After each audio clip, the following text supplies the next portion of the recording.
ನಾಳೆ ಡಿಸೆಂಬರ್ 1 ಸೋಮವಾರ ಅತ್ಯಂತ ಶಕ್ತಿಶಾಲಿ ಮಾರ್ಗಶಿರ ಮಾಸ ಶುಕ್ಲ ಪಕ್ಷದ ಏಕಾದಶಿಯನ್ನು ಆಚರಿಸಲಾಗುತ್ತಿದ್ದು, ಈ ಏಕಾದಶಿಗೆ ಮೋಕ್ಷದ ಏಕಾದಶಿ ಎಂದು ಕರೆಯುತ್ತಾರೆ. ಎಲ್ಲಾ ಏಕಾದಶಿಗೂ ಒಂದೊಂದು ಮಹತ್ವವಿದೆ. ಅದರಲ್ಲೂ ಮೋಕ್ಷದ ಏಕಾದಶಿಗೆ ಬಹಳ ಶಕ್ತಿ ಇದೆ. ಯಾಕೆಂದರೆ ಮೋಕ್ಷದ ಏಕಾದಶಿ ಎಂದೇ ಶ್ರೀಮದ್ ಭಗವದ್ಗೀತೆಯ ಜನ್ಮವಾಯಿತು. ಕುರುಕ್ಷೇತ್ರ ಯುದ್ಧದ ಸಂದರ್ಭದಲ್ಲಿ ಶ್ರೀಕೃಷ್ಣನು ಅರ್ಜುನನಿಗೆ ಭಗವದ್ಗೀತೆಯ ದಿವ್ಯ ಸಂದೇಶವನ್ನು ಉಪದೇಶಿಸಿದ ದಿನವಿದು. ಆದ್ದರಿಂದ ಈ ದಿನವನ್ನು ಗೀತಾ ಜಯಂತಿ ಅಥವಾ ಗೀತಾ ಮಹೋತ್ಸವ ಎಂದು ಆಚರಿಸಲಾಗುತ್ತದೆ. ಇಂತಹ ಶಕ್ತಿಶಾಲಿ ದಿನ ಮತ್ತೆ ಮತ್ತೆ ಬರುವುದಿಲ್ಲ. ಹಾಗಾಗಿ ನಾಳೆ ನಿಮ್ಮ ಕೈಲಾದಷ್ಟು ಪೂಜೆ ಪುನಸ್ಕಾರ ಮಾಡಿ. ನಾಳೆಯ ದಿನ ವಿಷ್ಣು ಸಮೇತ ಲಕ್ಷ್ಮಿ, ವೆಂಕಟೇಶ್ವರ ಸ್ವಾಮಿ ಹಾಗೂ ವಿಷ್ಣುವಿನ ಪ್ರತಿರೂಪವಾದ ಶ್ರೀಕೃಷ್ಣನನ್ನು ತಪ್ಪದೆ ಪೂಜಿಸಬೇಕು. ಇನ್ನು ಈ ಮೋಕ್ಷದ ಏಕಾದಶಿಯ ದಿನ ಯಾರು ಉಪವಾಸವಿದ್ದು ಏಕಾದಶಿ ಆಚರಣೆ ಮಾಡುತ್ತಾರೋ ಅವರು ಎಲ್ಲಾ ಪಾಪಗಳಿಂದ ಮುಕ್ತಿ ಹೊಂದುತ್ತಾರೆ. ಅಲ್ಲದೆ ಪಿತೃಗಳಿಗೂ ಸಹ ನರಕದಿಂದ ಮುಕ್ತಿ ದೊರೆತು ಸ್ವರ್ಗ ಪ್ರಾಪ್ತಿಯಾಗುತ್ತದೆ. ಹಾಗಾಗಿ ಪಿತೃಗಳಿಗೆ ಮೋಕ್ಷವನ್ನು ಪಡೆಯಲು ಮೋಕ್ಷದ ಏಕಾದಶಿಯ ಉಪವಾಸವನ್ನು ಆಚರಿಸುವುದು ಅತ್ಯಂತ ಮಂಗಳಕರವೆಂದು ಹೇಳುತ್ತಾರೆ. ಇದರ ಜೊತೆಯಲ್ಲಿ ಆ ಕುಟುಂಬಕ್ಕೆ ಸುಖ, ಸಂತೋಷ, ನೆಮ್ಮದಿಯ ಜೊತೆ ಸಂಪತ್ತು ವೃದ್ಧಿಯಾಗುತ್ತದೆ.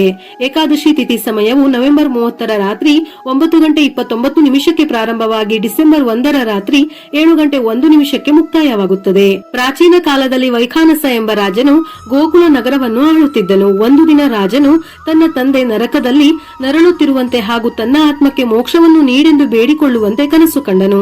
ತನ್ನ ತಂದೆಯ ಈ ಸ್ಥಿತಿಯನ್ನು ಕಂಡು ರಾಜನು ಕಂಗಾಲಾದನು. ಅವನು ಬ್ರಾಹ್ಮಣರನ್ನು ಕರೆದು ತನಗೆ ಬಿದ್ದಿರುವ ಈ ಕನಸಿನ ಅರ್ಥವೇನೆಂಬುದನ್ನು ತಿಳಿಸಿಕೊಡುವಂತೆ ಕೇಳಿದನು. ಬ್ರಾಹ್ಮಣರು ಆತನನ್ನು ಒಬ್ಬ ಋಷಿಯ ಬಳಿಗೆ ಕಳುಹಿಸಿಕೊಡುತ್ತಾರೆ. ರಾಜನ ಮಾತನ್ನು ಕೇಳಿಸಿಕೊಂಡ ಋಷಿ, ರಾಜ, ನಿನ್ನ ತಂದೆಯು ಅವರ ಹಿಂದಿನ ಜನ್ಮಗಳ ಕರ್ಮಗಳಿಂದ ನರಕವನ್ನು ಸೇರಿದ್ದಾರೆ. ಮೋಕ್ಷದ ಏಕಾದಶಿಯಂದು ವ್ರತವನ್ನು ಮಾಡಿ ಅದರ ಫಲವನ್ನು ನಿನ್ನ ತಂದೆಗೆ ಸೇರುವಂತೆ ಬೇಡಿಕೊಂಡರೆ ನಿನ್ನ ತಂದೆಯ ಆತ್ಮ ಮೋಕ್ಷವನ್ನು ಪಡೆದುಕೊಳ್ಳುತ್ತದೆ ಎಂದು ಹೇಳುತ್ತಾರೆ. ರಾಜನು ಋಷಿಗಳ ಸಲಹೆಯಂತೆ ಮೋಕ್ಷದ ಏಕಾದಶಿಯ ಉಪವಾಸವನ್ನು ಆಚರಿಸಿದನು. ಬ್ರಾಹ್ಮಣರಿಗೆ ಅನ್ನ, ದಕ್ಷಿಣೆ ಮತ್ತು ವಸ್ತ್ರ ಇತ್ಯಾದಿಗಳನ್ನು ಅರ್ಪಿಸಿ ಆಶೀರ್ವಾದವನ್ನು ಪಡೆದುಕೊಂಡನು. ಇದರ ನಂತರ ಉಪವಾಸದ ಪರಿಣಾಮದಿಂದಾಗಿ ರಾಜನ ತಂದೆ ಮೋಕ್ಷವನ್ನು ಪಡೆದುಕೊಂಡನು. ಇದೇ ಮೋಕ್ಷದ ಏಕಾದಶಿಯ ವ್ರತದ ಕತೆ. ನಾಳೆ ಈ ಕಥೆಯನ್ನು ಓದಿದರೂ ಅದ್ಭುತ ಫಲಗಳು ಲಭಿಸುತ್ತದೆ. ವಿಶೇಷವಾಗಿ ಈ ಏಕಾದಶಿಯ ದಿನ ಸ್ವಲ್ಪ ಅರಿಶಿನ, 2 ಲವಂಗವನ್ನು ನೀರಿನಲ್ಲಿ ಬೆರೆಸಿ ಸ್ನಾನ ಮಾಡಿದರೆ ನಿಮ್ಮ ಜಾತಕದಲ್ಲಿರುವ ಸಮಸ್ತ ದುರಾದೃಷ್ಟ ನಿವಾರಣೆಯಾಗಿ ಅದೃಷ್ಟವು ಒಲಿದು ಬರುತ್ತದೆ. ನಾಳೆಯ ದಿನ ಬೆಳಿಗ್ಗೆ ಮನೆಯ ಹೊಸ್ತಿಲಿಗೆ ಅರಿಶಿನದ ಲೇಪನ ಹಚ್ಚಿ ಅಕ್ಕಿ ಹಿಟ್ಟಿನಿಂದ ರಂಗೋಲಿ ಹಾಕಿ ಅರಿಶಿನ ಕುಂಕುಮದ ಬೊಟ್ಟುಗಳನ್ನು ಇಟ್ಟು ಹೂವನ್ನು ಇಟ್ಟು ಮನೆಯಲ್ಲಿ ಅರಿಶಿನದ ನೀರು, ಗಂಗಾಜಲ ಅಥವಾ ಗೋಮೂತ್ರವನ್ನು ಸಿಂಪಡಿಸಿ ಶುದ್ಧ ಮಾಡಬೇಕು. ನೀವು ಎಷ್ಟೇ ಪೂಜೆ ಪುನಸ್ಕಾರ ಮಾಡಿದರೂ ಸಹ ವಿಷ್ಣು ಅಥವಾ ವೆಂಕಟೇಶ್ವರ ಸ್ವಾಮಿಗೆ ಈ ದಿನ ತುಳಸಿಯನ್ನು ಸಮರ್ಪಿಸದೇ ಇದ್ದರೆ ಆ ಪೂಜೆಗೆ ಯಾವುದೇ ಫಲವಿಲ್ಲ. ಹಾಗಾಗಿ ತುಳಸಿಯನ್ನು ತಪ್ಪದೇ ಅರ್ಪಿಸಿ. ಕೇವಲ ಭಕ್ತಿಯಿಂದ ತುಳಸಿಯನ್ನು ಅರ್ಪಿಸಿದರೂ ಸಾಕು, ನಿಮ್ಮ ಕೋರಿಕೆಯೆಲ್ಲ ಖಂಡಿತ ಈಡೇರುತ್ತದೆ. ಇದರ ಜೊತೆಯಲ್ಲಿ ಒಂದು ತಾಮ್ರದ ಚೊಂಬಿನಲ್ಲಿ ನೀರು ತುಂಬಿಸಿ ದೇವರ ಮನೆಯಲ್ಲಿ ಇಡಬೇಕು.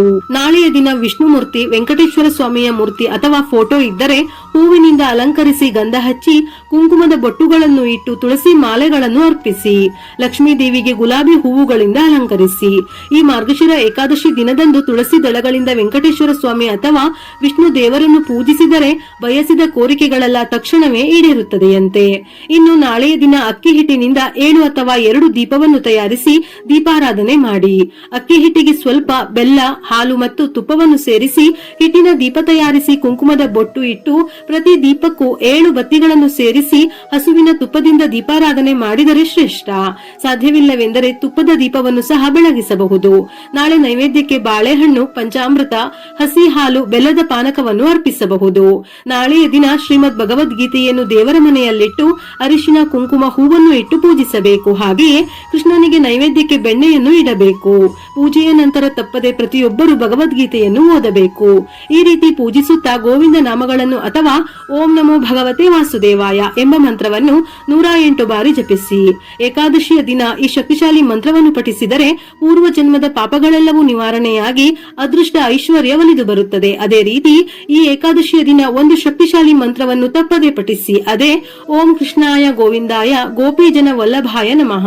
ಇದರ ಪಠಣೆಯಿಂದ ಅಷ್ಟೈಶ್ವರ್ಯಗಳು ಮತ್ತು ಭೋಗ ಭಾಗ್ಯಗಳು ಸುಲಭವಾಗಿ ಲಭಿಸುತ್ತವೆ. ಏಕಾದಶಿಯ ದಿನ ತುಳಸಿಯನ್ನು ಪೂಜಿಸಿದರೆ ತಲೆಮಾರುಗಳವರೆಗೆ ಭತ್ತದ ಐಶ್ವರ್ಯ ಪ್ರಾಪ್ತಿಯಾಗುತ್ತದೆ. ಆದ್ದರಿಂದ ತುಳಸಿ ಕಟ್ಟೆಯಲ್ಲಿ ತುಪ್ಪದ ದೀಪವನ್ನು ಬೆಳಗಿಸಿ ತುಳಸಿಯ ಸುತ್ತ 21 ಪ್ರದಕ್ಷಿಣೆಯನ್ನು ಹಾಕಿ. ಏಕಾದಶಿಯ ದಿನ ತುಳಸಿಗೆ ಪ್ರದಕ್ಷಿಣೆ ಹಾಕಿದರೆ ಹಣದ ಕಷ್ಟಗಳು ದೂರವಾಗಿ ಕುಬೇರ ಯೋಗವು ಸಿದ್ಧಿಸುತ್ತದೆ. ನಿಮ್ಮ ಜೀವನದಲ್ಲಿ ಏನೂ ಇಲ್ಲದ ಸ್ಥಿತಿಯಿಂದ ಮಟ್ಟದಿಂದ ಉನ್ನತ ಮಟ್ಟಕ್ಕೆ ಏರಬೇಕೆಂದರೆ ಈ ಏಕಾದಶಿಯ ದಿನ 2 ಅಶ್ವತ್ಥ ಎಲೆಯ ಮೇಲೆ ಅರಿಶಿನದಿಂದ ಓಂ ಎಂದು ಬರೆದು ದೇವರ ಮನೆಯಲ್ಲಿಟ್ಟು ಪೂಜಿಸಿ. ನಂತರ ಮನೆಯ ಮುಖ್ಯ ಬಾಗಿಲಿಗೆ ಅಥವಾ ಬೀರುವಿನಲ್ಲಿ ಇಟ್ಟರೆ ಇದರಿಂದ ಅನಿರೀಕ್ಷಿತವಾಗಿ ಧನಲಾಭವಾಗಿ ನಿಮ್ಮ ಜೀವನದಲ್ಲಿ ದೊಡ್ಡ ಸ್ಥಾನಕ್ಕೆ ಏರುತ್ತೀರಿ. ಸಂಪತ್ತು ವೃದ್ಧಿಯಾಗುತ್ತದೆ. ಅರಳಿ ಮರದಲ್ಲಿ ವಿಷ್ಣುಮೂರ್ತಿಯು ನೆಲೆಸಿರುತ್ತಾನೆ. ಆದ್ದರಿಂದ ಬಹಳ ಶಕ್ತಿಶಾಲಿಯಾದ ಈ ಮಾರ್ಗಶಿರ ಏಕಾದಶಿ ದಿನದಂದು ಅರಳಿ ಮರವನ್ನು ಪೂಜಿಸಿದರೆ ವಿಷ್ಣುಮೂರ್ತಿಯ ಆಶೀರ್ವಾದ ಸುಲಭವಾಗಿ ದೊರೆಯುತ್ತದೆ. ಬಹಳ ಆರ್ಥಿಕ ಸಮಸ್ಯೆಗಳಿಂದ ತೊಂದರೆ ಪಡುವವರು ಅರಳಿ ಮರಕ್ಕೆ ನೀರನ್ನು ಅರ್ಪಿಸಿ 5 ಪ್ರದಕ್ಷಿಣೆಗಳನ್ನು ಹಾಕಿದರೆ ಒಳ್ಳೆಯದು. ಇನ್ನು ನಿಮ್ಮ ಆರ್ಥಿಕ ಸಮಸ್ಯೆಗಳೆಲ್ಲ ನಿವಾರಣೆಯಾಗಿ ಧನ ಸಂಪತ್ತಿನ ವಿಷಯದಲ್ಲಿ ಬಹಳ ಒಳಿತಾಗುತ್ತದೆ. ಅಲ್ಲದೆ ಅರಳಿ ಮರದ ಕೆಳಗೆ 2 ದೀಪಗಳನ್ನು ಬೆಳಗಿಸಿದರೆ ಲಕ್ಷ್ಮೀ ನಾರಾಯಣರು ಬಹಳ ಸಂತೋಷಗೊಂಡು ಅಖಂಡ ಐಶ್ವರ್ಯವನ್ನು ಕರುಣಿಸುತ್ತಾರೆ. ಅಲ್ಲದೆ ಮನೆಯಲ್ಲಿ ತುಳಸಿ ಗಿಡ ಇಲ್ಲದವರು ಈ ಮಾರ್ಗಶಿರ ಏಕಾದಶಿ ದಿನದಂದು ತುಳಸಿ ಗಿಡವನ್ನು ತಂದು ನೆಡಿ. ಆ ಲಕ್ಷ್ಮೀ ದೇವಿ ಸ್ವತಃ ನಿಮ್ಮ ಮನೆಗೆ ಹೆಜ್ಜೆ ಇಡುತ್ತಾಳೆ. ಲಕ್ಷ್ಮೀ ನಾರಾಯಣರ ಆಶೀರ್ವಾದದಿಂದ ಅತಿ ಶೀಘ್ರದಲ್ಲಿ ಶ್ರೀಮಂತರಾಗಬೇಕೆಂದು ಬಯಸುವವರು ಈ ಮಾರ್ಗಶಿರ ಏಕಾದಶಿ ದಿನದಂದು ಬೆಳಿಗ್ಗೆ ಮನೆಯಲ್ಲಿ ಪೂಜೆ ಮಾಡಿ ಪೂಜೆಯಲ್ಲಿ ಇಟ್ಟ ತುಳಸಿ ಎಲೆಗಳನ್ನು ನಿಮ್ಮ ಬೀರುವಿನಲ್ಲಿ ಇಟ್ಟುಕೊಳ್ಳಿ. ಧನ ಸಂಪತ್ತಿನ ಸಮಸ್ಯೆಗಳೆಲ್ಲ ತಕ್ಷಣವೇ ನಿವಾರಣೆಯಾಗಿ ಚೆನ್ನಾಗಿ ಅಭಿವೃದ್ಧಿ ಹೊಂದುತ್ತೀರಿ. ನಾಳೆ ಸಂಜೆ 7 ಗಂಟೆಯವರೆಗೆ ಮಾತ್ರ ಏಕಾದಶಿ ತಿಥಿ ಇರುವುದರಿಂದ ಸಂಜೆ 5 ಗಂಟೆಯ ನಂತರ ದೇವರ ಮನೆಯ ಹೊಸ್ತಿಲು ಮತ್ತು ತುಳಸಿಯ ಮುಂದೆ ತುಪ್ಪದ ದೀಪ ಬೆಳಗಿಸಬೇಕು. ಇನ್ನು ಈ ಏಕಾದಶಿ ದಿನದಂದು ಕಡ್ಡಾಯವಾಗಿ ಗೋಮಾತೆಯನ್ನು ಪೂಜಿಸಬೇಕು. ಹಸುವಿಗೆ ಬಾಳೆಹಣ್ಣುಗಳನ್ನು ತಿನ್ನಿಸಿ. ಹಸುವಿನ ಸುತ್ತ ಪ್ರದಕ್ಷಿಣೆ ಹಾಕಿದರೆ ಜಾತಕ ದೋಷಗಳೆಲ್ಲ ತಕ್ಷಣವೇ ನಿವಾರಣೆಯಾಗಿ ವಿಪರೀತವಾದ ಅದೃಷ್ಟ ಒಲಿದು ಬರುತ್ತದೆ. ಅಲ್ಲದೆ ಈ ಶಕ್ತಿಶಾಲಿಯಾದ ಮಾರ್ಗಶಿರ ಏಕಾದಶಿ ದಿನದಂದು ಬಡವರಿಗೆ ದಾನ ಮಾಡಿದರೆ ಬಹಳ ಪುಣ್ಯ ಫಲ ಲಭಿಸುತ್ತದೆ. ಮುಖ್ಯವಾಗಿ ಶ್ರೀಮದ್ ಭಗವದ್ಗೀತೆ, ಗೋಧಿ, ಅಕ್ಕಿ ಹಾಗೆಯೇ ಬೆಲ್ಲವನ್ನು ದಾನ ಮಾಡಿದರೆ ನಿಮ್ಮ ಮನೆಯ ಸಂಪತ್ತು ವಿಪರೀತವಾಗಿ ಹೆಚ್ಚಾಗುತ್ತದೆ. ಈ ಏಕಾದಶಿ ದಿನದಂದು ಯಾರಿಗಾದರೂ ಅನ್ನದಾನ ಮಾಡಿ. ಈ ದಿನ ಒಬ್ಬರಿಗೆ ಅನ್ನದಾನ ಮಾಡಿದರೂ ಸಹ ಕೋಟಿ ಜನರಿಗೆ ಅನ್ನದಾನ ಮಾಡಿದಷ್ಟು ಫಲ ದೊರೆಯುತ್ತದೆ. ಏಕಾದಶಿ ಮಾಡಲು ಸಾಧ್ಯವಾಗದವರು ವ್ರತದ ಕಥೆಯನ್ನು ಓದಿ ವಿಷ್ಣು ಅಥವಾ ವೆಂಕಟೇಶ್ವರ ಸ್ವಾಮಿಯ ದೇವಸ್ಥಾನಕ್ಕೆ ಹೋಗಿ ದೀಪ ಬೆಳಗಿ ಪ್ರದಕ್ಷಿಣೆ ಹಾಕಿದರೂ ಸಾಕು. ವಿಷ್ಣು ಸಮೇತ ಲಕ್ಷ್ಮಿಯ ಸಂಪೂರ್ಣ ಅನುಗ್ರಹದ ಜೊತೆ ಸುಖ, ಸಂತೋಷ, ಧನ, ಸಂಪತ್ತು ವೃದ್ಧಿಯಾಗಿ ನಿಮ್ಮ ಜೀವನ ಸುಖಕರವಾಗಿರುತ್ತದೆ. ವಿಡಿಯೋ ಇಷ್ಟ ಆಗಿದ್ದಲ್ಲಿ ಮರೆಯದೆ ಲೈಕ್ ಕೊಟ್ಟು ನಿಮ್ಮವರಿಗೆ ಶೇರ್ ಮಾಡಿ.